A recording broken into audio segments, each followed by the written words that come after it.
Eto na guys, ang dami nag-request sa akin na gawin to. Reaction for Jong Madaliday's performance sa The Clash 2025. He sang Iris, and I could not wait to watch this. Let's go. 1, 2, 3.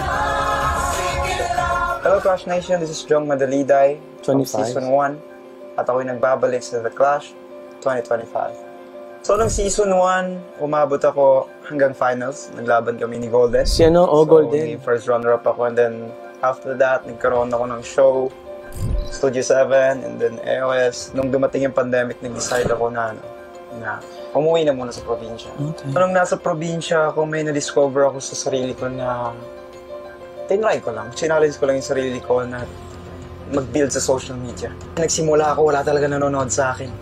Hanggang sa dumating sa point na nag-upload ako sa Facebook. Isang araw, umabot ng 30 million. In 2 months, nagkaroon agad ako ng 1 million followers sa Facebook.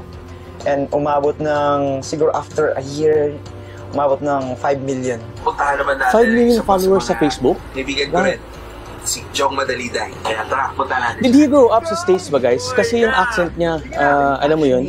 Ayoko sumali. Kasi sabi ko, okay na ako dito eh. Kumikita ako kahit nasa bahay lang ako. And then, tinanong ko yung nanay ko. Sabi ko, Nay, what do you think? Nag-message sa akin.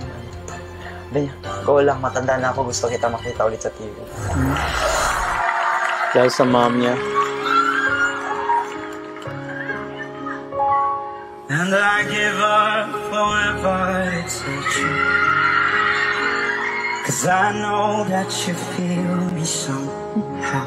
Kakaiba yung vibrato niya, mabilis. You're the closest to heaven that I'll ever be.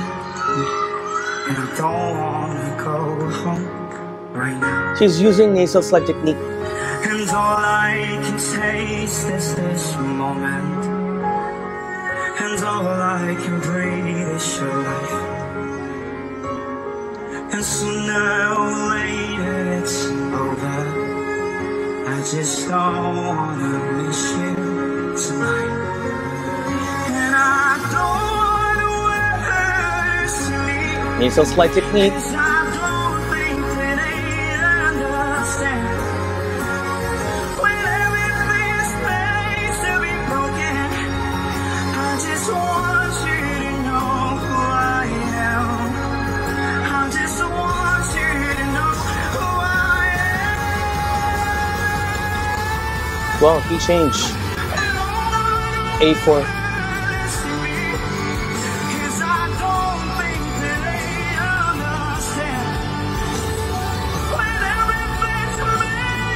Wow. B4 yun, top note.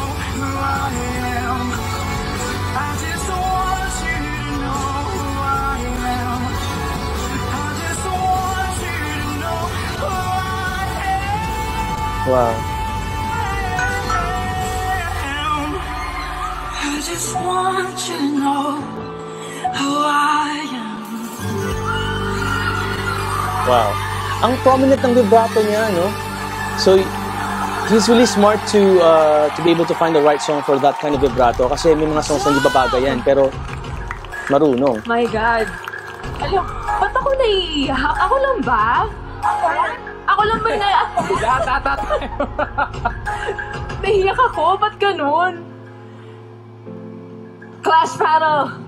Oras na po para magbigay ng komento sa performance si Jong. Nakakonect siya sa ano eh, sa audience talaga, sa judges. Kasalukuyan po silang umiiyak ngayon.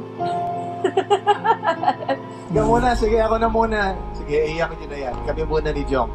Jong, you know what? Welcome back. That was a very, very good welcome. Ngayon, you have grown up into a man who believes in himself and constantly showing the world na kung anumang challenges ang dumating sa buhay, kaya yung matalo sa paniniwala sa sarili at sa iyong talento. At pinakita mo yun tonight. Salamat, brother. Good to see you again. Emotional sila sa performance niya. Hindi ko na maipaliwanag ba't ako naiiyak tuwing nagpe-perform ka. Actually, nung season 1 pa lang, ganito na kaming dalawa.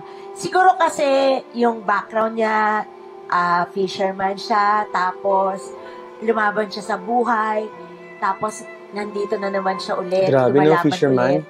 Nung first niya, kasi nagkabulutong to, kaya medyo hindi nakalaban. Alam mo yung taong lumalaban talaga sa buhay, nakikita mo yun sa kanta niya. Karamihan sa atin, o ako, kasi ako, breadwinner din ako ng family. So siguro nakaka-relate ako sa kanya, kaya medyo naiiyak ako. Pero welcome back, ang OG ng The Clash. OG to. Season 1 napaka-emotional ng performance mo.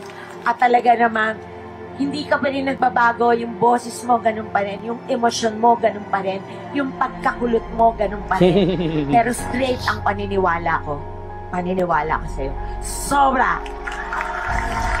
Ang ganda ni Ai tonight. Ang ganda ng... Siguro lang kaya kami ay emotional. Kasi siguro, dala na rin ng tuwa na nandirito kayo at nag-meet tayo uli. At saka sa istorya ng buhay mo na nakita namin kung paano mo nabago ang buhay mo at ng iyong pamilya. Kasi somehow nasisilip-silip ko ang mga Instagram posts mo na nakikita ko na unti-unting nabubuo na yung bahay mo. Tapos, sa Korea, sino ba naman ang hindi matutuwa kapag merong kaming nakikitang progreso sa isang buhay ng isang tao na nakakilala namin. Sa'yo, Jong, yung performance mo ngayon, ganun pa rin na punong-puno pa rin ng emosyon.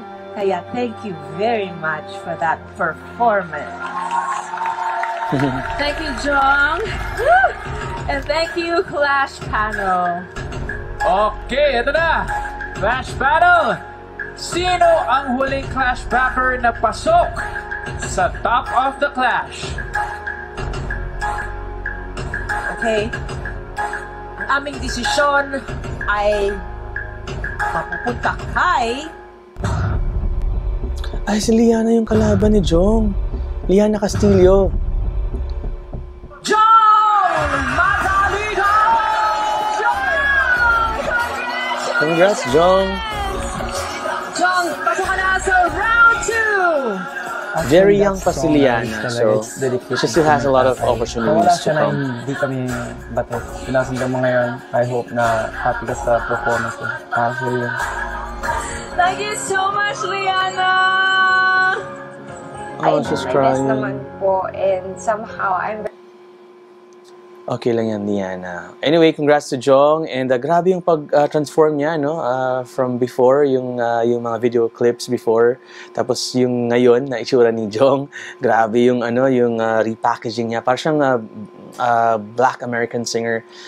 And also, may accent pa siya magsalita pag nag-i-English. Who would have thought, no? Na fisherman. Tapos, from humble beginnings talaga. Pero, ayan na siya ngayon. Nag-comeback talaga siya. And he's gonna go for it big time this time. So, congrats.